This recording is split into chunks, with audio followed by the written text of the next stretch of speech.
observation mo, but it doesn't necessarily mean na totoo ang observation mo. But it doesn't matter, Pao. Yun nga. Yun ang kaibahan nga. Sinabi ko sa'yo, Pao. Social media ito, pero may kanya-kanya tayong personality sa social media. At kung ano yung opinion ng lahat, doon talaga madidiin ang pagkatao natin. Nasa sa atin na lang kung paano natin dadalahin yung sarili natin para maiba ang pagkakilala nila sa atin dito sa social media. Dito sa community ginagalawan natin. Yun lang yun. You know, umakyat lang ako just to question bakit si Amazing nga nawala doon sa pagbisita mo. Yun lang, bago nagbigay ka ng rason, okay, that's it. Kung lahat ng opinion dito sa social media, kailangan nating iisipin, hindi na tayo makakatulog. Yung punto No, hindi pa. Kung ang bawat isa hindi magbibigay ng opinion, boring ang community ito. Kaya nga nag-excel ang community ito dahil magaling tayong magbigay ng opinion. Buhay ang community. Diba? Exactly. Diba masarap ito dahil meron tayo na pag-uusapan. Ngayon, yung usapan na ito ay isang dahilan dahil sa mga ipinakita mo. Yun lang yun. Hindi ka pwede pag-assume ng isang bagay na hindi mo naman alam yung mga information doon. Yes, you can give an opinion, pero yung opinion mo, hindi yan totoo, hindi yan factual, hindi yan... Really? Pao, ikaw ang nagbigay ng obserbasyon ko. Kasi nga, ang galing mong pumapel kay Nani.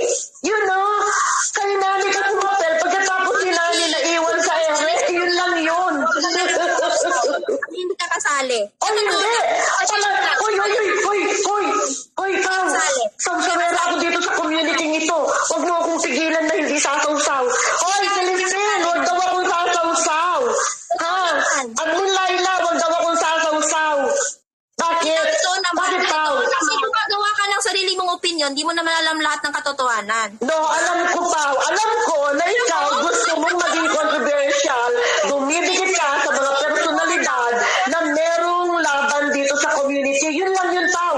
Ikaw ang gumagawa ng controversy para kung saan gaganda ang iyong pangalan. Yun. Ginagamit mo pa nga yung pagbibigay mo, pagbo-blow out mo. But it doesn't mean na ang opinion ng tao ay makukuha mo, Pao. Yun. Ako sa'yo. Oh. Kung ikaw ba nabastos, anong gusto mong gawin? Alam mo, Pao, marami nang nagbastos sa akin dito sa community. Marami nang bastos sa akin, pero you know what? At the end of the day, Pao, binigyan nila ako ng respeto. Nakilala nila ang tunay kong pagkatao.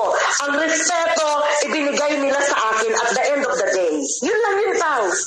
You know, ang sinasabi ko, Pao, kumahanga ang tao sa'yo dahil sa mga pinapalabas mo dito sa social media. Pero yung mga gawa mo, Pao, hindi ka tanggap-tanggap. Sagutin mo lang. Kayo ngayon, if you were in my shoes, nabastos ako, na-feel mo na nabastos ka, makikipagkita ka pa ba? Binastos ka. Nabastos ka dahil nakipagkita ka na sa PH at saka kay David. Wait mo muna itanong ko lang. Huwag naman if you feel na nabastos ka, sa time na yun, makikipagkita ka pa ba sa tao? Pao, kung close kayo ni Amazing, yung mga biradang ganon, kaya mong i-take. Come on, huwag kang maging pusong mamon. Dahil ang sinabi ng tao na hindi na virgin yung legs mo, dahil nakipagkita ka kay CH or kay David. You know, kung talagang meron kang nararamdaman sa isang kaibigan, mapapa under the head o over the head mo yun. Open-ended.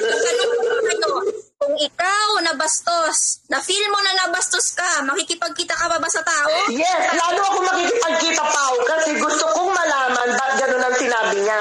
Bakit niya ako babastusin? Sa totoo lang, yun ang gagawin ko. At ginagawa ko yan dito sa community. You know, kung sino yung babastos sa akin, hinahabol ko at gusto kong ipaliwanag bakit ka nang babastos. Anong ipinakita ko sa'yo? Magkaiba tayo, Mami D. Individual. Yes, oo. Magkaiba tayo.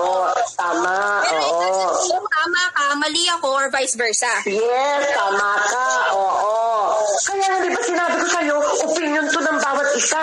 Kaya nga hindi boring itong community ito dahil salpukan ng opinion. You know?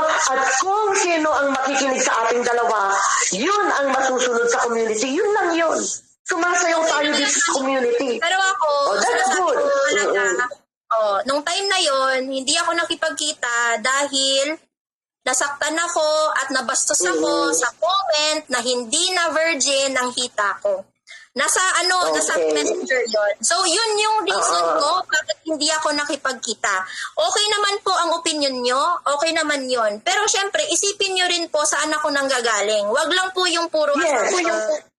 No, iniintindi nga kita pa Iniintindi kita. Ang hindi ko lang maintindihan, kung meron kayong pinagsamahan ni Amazing, you know, hindi yun tatarak sa puso mo. Kasi kilala mo yung kaibigan mo na isang Paano babae naman ako, Mami D? Kung hindi ko naman Wow naman, Pao, masyado ko naman pusong mamon. Grabe naman, dami mo naman na-experience sa community. Isipin mo naman, Mami D, syempre come on. ako lang mag-isa umuwi.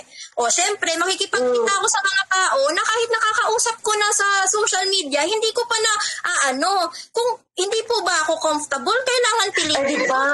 Di ba nga ang kasama mo si Maldita na very close din kay Nani, hindi ka naman siguro papabayaan ni Maldita.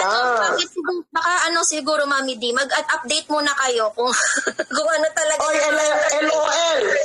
LOL, mind your own fucking business too, ha? Ha? Kanya-kanya tayo ng opinion dito. Kung ayaw mo ng opinion ko, wala akong pakialam. Tinatanong ko lang kung bakit hindi niya kinita si Nani. Gago, LOL ka dyan. Tanga, kung puro mind your own business. Tanga, wala nang sokmed. Wala nang community ito. Bobo, tanga ka. Ha? Okay Kung naman magko-comment ka, ayusin mo. Dahil walang nagmamind dito ng kanyang business. Inilalabas sa mga business dito. Kaya nga ako dito sa taas Nakikialam ako sa business ni Nani at saka ni Pao. Lolo ka. Oo. Tanga, magko-comment na lang yan. Talpak pa. Pero thank you. Alam mo, thank you sa pagtanong ng mga tanong na hindi maano ng iba. So, Yeah. No, I feel, I just feel na kasi Nani is part of the tanong na community. hindi ko kayang sagutin, ikaw yung naglabas sa akin nung mga sa loobin ko. Thank you for helping me. No,